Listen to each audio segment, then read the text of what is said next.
এই তো ছোট্ট বন্ধুরা, চলে এসেছি আজকে আরেকটা নতুন ভিডিও নিয়ে তোমাদের সহপাঠীর পাঠে তোমাদের সবাইকে স্বাগত জানাই।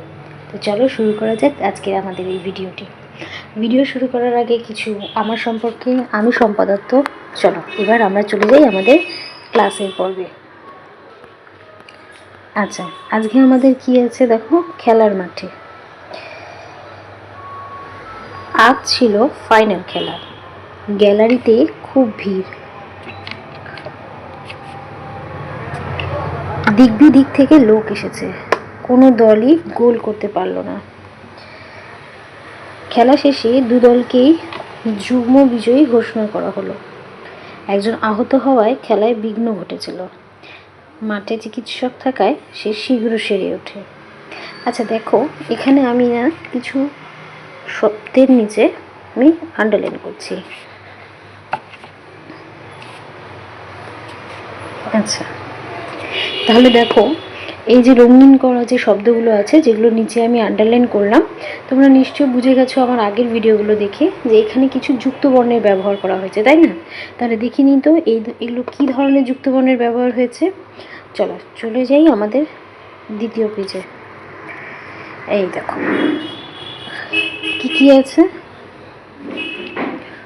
গ যুক্ত ব, তারপরে কি আছে, গ যুক্ত ম, ঘ যুক্ত ন, ঘ যুক্ত র, গ যুক্ত জ। তাহলে এই ধরনের যুক্তবর্ণের ব্যবহারগুলোই আমরা আগের অধ্যায়ে দেখতে পেলাম, তাই তো?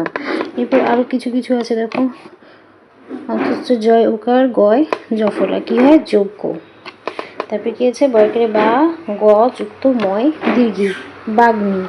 তারপরে কি আছে, প যুক্ত র মানে পয়রা ফলা আকার মধ্যে ন প্রাণ, ত ময় উকার ঘ যুক্ত ন, তাহলে কী হলো, তমগ্ন, তাই তো?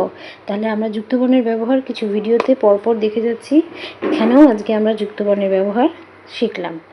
আচ্ছা, এবার আমাদের দেখো তো অনুশীলনী পর্বে কি করতে দিয়েছে। বলেছে বাম দিকের সাথে ডান দিক মিলাই। আচ্ছা, মেলানোর আগে আমাদের এখানে যেটা করতে হবে সেটা কি, আমাদের অর্থ জানতে হবে কিছু, তাই না? আচ্ছা দেখো, এখানে প্রথমে কি আছে, দিক বিদিক, তাই তো? দিক বিদিক কথাটার মানে কি বলো তো?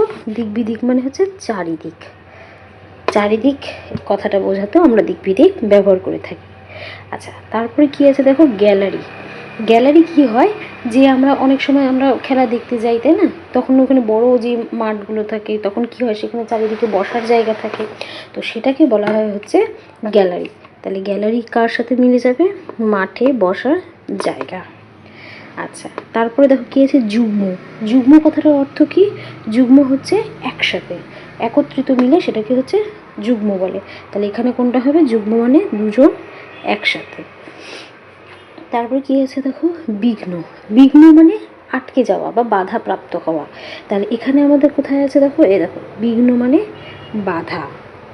আচ্ছা, আর একটা কি আছে দেখো, শীঘ্র মানে কি, তাড়াতাড়ি বলি বা খুব তাড়াতাড়ি বলি, তাকে আমরা শীঘ্র বলি। তো এখানে শীঘ্রটা করিয়ে দেওয়া আছে। তাহলে এই ছিল হচ্ছে আজকে আমাদের ক্লাস। কেমন লাগলো তোমাদের ক্লাসটা অবশ্যই আমাকে জানাবে। একটা লাইক করে দিও এবং ভিডিওটা পছন্দ হলে ভিডিওটা শেয়ার করে দিও এবং আমার চ্যানেলটা সাবস্ক্রাইব করে দিও পরবর্তী আরও এরকম মজাদার ভিডিও পেতে। চলো টাটা।